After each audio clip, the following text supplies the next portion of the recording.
Halo pemirsa, hari ini Mahkamah Konstitusi atau MK menjadwalkan sidang perkara perselisihan hasil pemilu presiden dan wakil presiden 2014 dengan agenda mendengarkan jawaban termohon atau KPU, keterangan dari pihak terkait dan Bawaslu serta pembuktian dari sejumlah saksi. Sementara itu pasangan Capres dan Cawapres Prabowo Subianto Hatta Rajasa meminta MK untuk mengabulkan permohonannya untuk memerintahkan KPU melakukan pemungutan suara ulang di semua TPS di seluruh Indonesia.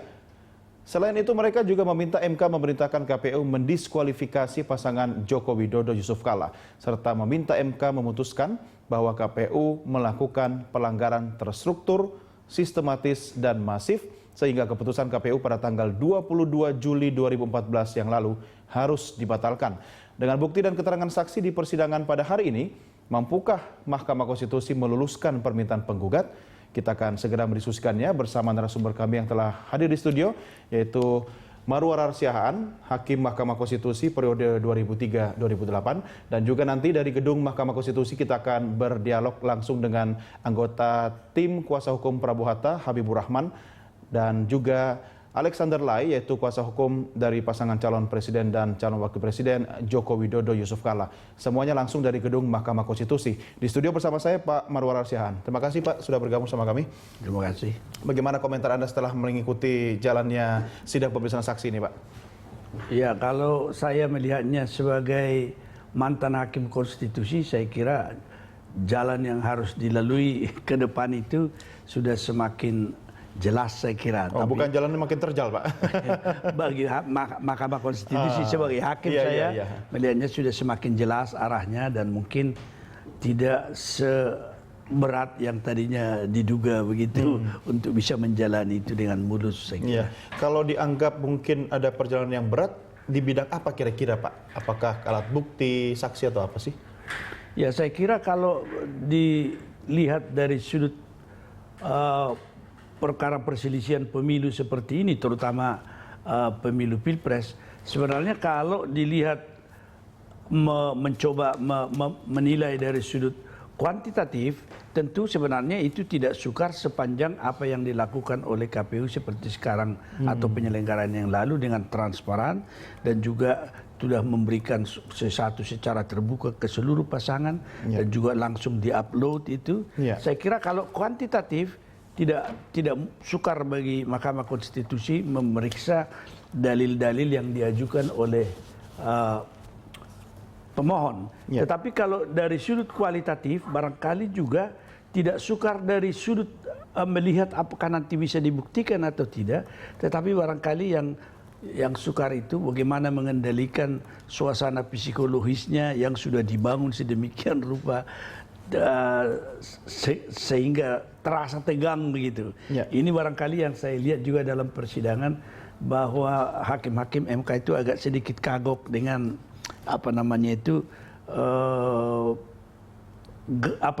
ucapan, ungkapan maupun diksi pemilihan kata yang disampaikan dari pemohon, khususnya Pak Prabowo.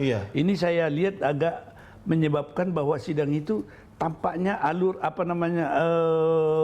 arusnya itu menjadi agak kurang teratur begitu. Saya menduga ada masalah sedikit, yaitu terganggu mereka melihat suasana yang mungkin bahasanya keras gitu. Tapi kan sidang terbuka kan Pak? Ya, terbuka. Tetapi bagaimanapun semua di situ kan mengetahui juga suasananya di dalam maupun di luar. Ada sedikit perasaan mungkin tegang pada awalnya bagi hakim. Tapi hakim-hakim setidaknya harus tetap tidak dalam kondisi merasa terintervensi. Oh, tidak. Cuma saja kan meskipun pernyataan itu ada, dia harus mempertahankan itu. Tapi kan suasana mental itu kan ada terkejut barangkali karena tidak biasa ada orasi-orasi di sidang MK itu. Dan cukup panjang lagi ya. Panjang. Dan sampai Pak Hamdan Zulfa mengatakan kalau bisa dipersingkat gitu. Iya, itu sebenarnya tidak di awal. Kalau memang ada suatu opening statement dari sebelum permohonan dibacakan, dia diberi kesempatan dengan alokasi waktu misalnya 5 menit. Bukankah sebenarnya pengantar itu bisa dituangkan dalam lembaran itu bukti-bukti atau pengaduan yang disampaikan secara tertulis gitu, sehingga tidak perlu disampaikan dibacakan secara retorik tapi begitu. Kan kalau dalam oral argumen begini tentu diberi kesempatan secara lisan, meskipun ada yang dibacakan gitu.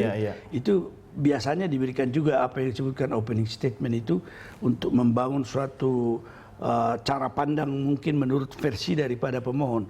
Tetapi yang mengejutkan itu agak sedikit keras kan. Kemudian bolak-balik lagi ada sesudah dibacakan permohonan. Menurut saya biasanya itu adalah di awal. Kita namanya juga opening statement kan, pembuka. Pak Marwarar, ini kan pemeriksaan saksi-saksi sudah berlangsung sejak pagi tadi dan sekarang sidang diskors untuk nanti dilanjutkan pukul 19.30 rencananya melanjutkan pemeriksaan saksi. Ini begitu banyak saksi yang harus diperiksa. Kalau kita melihat dari sisi kualitas, bagaimana Anda mencermati saksi-saksi yang hadir terkait dengan pengaduan pemohon?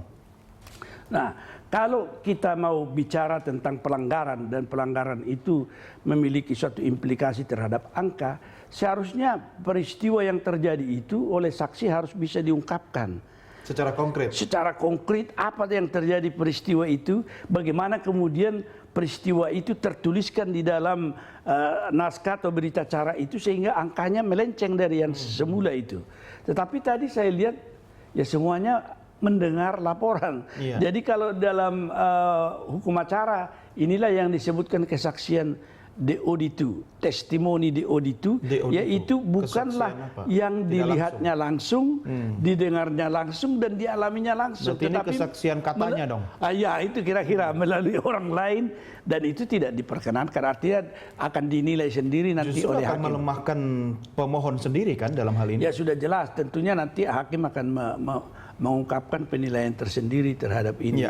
Dari kemarin sebenarnya Pak Marwarar banyak sekali analisa terkait dengan pemeriksaan dalam sidang di MK ini. Apa yang dimohon oleh pemohon itu banyak catatan yang disampaikan oleh Hakim Mahkamah Konstitusi. Termasuk juga hari ini kalau Anda sendiri, saya pinjam statementnya tadi kan sebenarnya malah memudahkan tugas Hakim MK ya untuk melakukan penilaian terhadap kasus ini. Apakah ini arahnya kalau begini terus bisa ditebak bahwa gugatan bisa ditolak atau kira-kira kita kan tidak bisa intervensi hakim seperti apa nanti hasilnya? Iya, artinya begini, kalau gugatan itu masuk di MK hanya 3 pilihannya. Satu, tidak dapat diterima karena alasan-alasan yang biasanya dikatakan alasan formal atau prosedural tidak dipenuhi. Yang kedua, kalau memang tidak terbukti, ya kan, dia akan ditolak. Jadi tentu terbukti itu berdasarkan alat bukti yang ada, baik saksi maupun tulisan. Nah, kalau di dalam persidangan persengketaan pemilu seperti ini, alat bukti tulisan itu adalah berita acara dan dokumen-dokumen yang dikeluarkan oleh penyelenggara pemilu, misalnya seperti C1 itu dan secara berjenjang ke atas, dan di situ nanti secara meyakinkan bisa dilihat kalau memang sama semua C1 itu tulisan angkanya yang dimiliki oleh pemohon, dimiliki termohon, dimiliki oleh KPU yang mengeluarkan itu salinan kepada mereka dan yang diupload. Saya kira dengan mudah kan bisa kita tebak apa yang akan dilakukan. Meskipun ada klaim-klaim seperti yang dikatakan tadi bahwa tidak mungkin ada 0 suara seharusnya diperoleh oleh satu pasangan. Tapi ya kan pernyataan itu adalah suatu sikap yang menyatakan bahwa pasti ada pemilihnya di sana. Bahkan pemilih kita yang sudah berjanji pun belum tentu, karena kadang-kadang ada pengaruh psikologi juga, ada juga misalnya karena pengaruh sosial kultural, sehingga orang semuanya berpendapat wah ini yang calon yang benar gitu. Oleh karena itu saya pikir dari apa yang disajikan secara kuantitatif itu, kalau misalnya suatu angka-angka yang disajikan itu harus secara logis bisa melihat apakah perolehan pasangan calon lawan itu bisa kita geser. Nah, saya mengatakan kemarin atau tadi siang itu bahwa dari awal saja sudah nampak di sini yang diklaim oleh pemohon itu bahwa suaranya hilang 1,5 juta dan kemudian oleh penyelenggara ditambahkan kepada pasangan nomor 2 dan itu jumlahnya 2,7 saja, dan itu yang diuraikan kemudian dikatakannya diuraikan sebagai berikut seluruhnya dengan pelanggaran-pelanggaran itu, tetapi di dalam selisih yang diperoleh itu adalah 8 juta. Jadi itu yang dikatakan kan tidak signifikan. Seandainya pun Anda pasangan nomor 1 saya berikan 2,7 yang Anda klaim, tetap juga Jokowi yang menangkan. Jadi bisa kita lihat, saya katakan tadi agak mulus untuk melihat pembuktian yang akan diajukan ini karena memang jalurnya sudah nampak. Ya, baik Pak. Kita akan pertajam kembali apa sebenarnya yang dipersoalkan oleh tim Prabowo Hatta lewat tayangan grafis berikut ini. Yang pertama adalah perkembangan jumlah daftar pemilih tetap yang tidak wajar. Ini menurut tim Prabowo Hatta. Yang kedua adalah jumlah pemilih yang menggunakan hak suara berbeda dengan hasil jumlah surat-suara sah dan yang tidak sah. Ketiga, pemilih tambahan dan pemilih khusus tambahan yang menggunakan hak pilih juga diklaim lebih besar dari data pemilih tambahan yang ada. Keempat, perolehan suara Prabowo Hatta yang nol alias tidak ada yang mencoblos itu ada di 2.800 TPS. Dan yang kelima adalah pembukaan kotak suara yang dilakukan oleh KPU tanpa persetujuan dari Hakim Konstitusi. Yang terakhir dulu nih Pak, soal persetujuan Hakim Konstitusi untuk membuka kotak suara bagaimana menurut Anda? Ya, ini memang suatu hal yang sudah terpikir lama ya, diungkapkan lama ini sejak permohonan masuk. Memang KPU mengadakan persiapan dengan meminta atau menginstruksikan ke bawahan di tempat yang diklaim oleh pemohon ada kesalahan atau kecurangan atau penyimpangan begitu. Dan kemudian sebagai persiapan untuk jawaban mereka atau KPU termohon itu meminta dibuka lagi untuk bisa dijadikan satu bahan jawaban. Memang di sana saya melihat juga atau mengetahui dari apa data-data informasi media bahwa KPU juga meminta Bawaslu, dan Bawaslu tadi juga siang dalam persidangan mengatakan bahwa sudah sepengetahuan mereka hadir dan memahami begitu.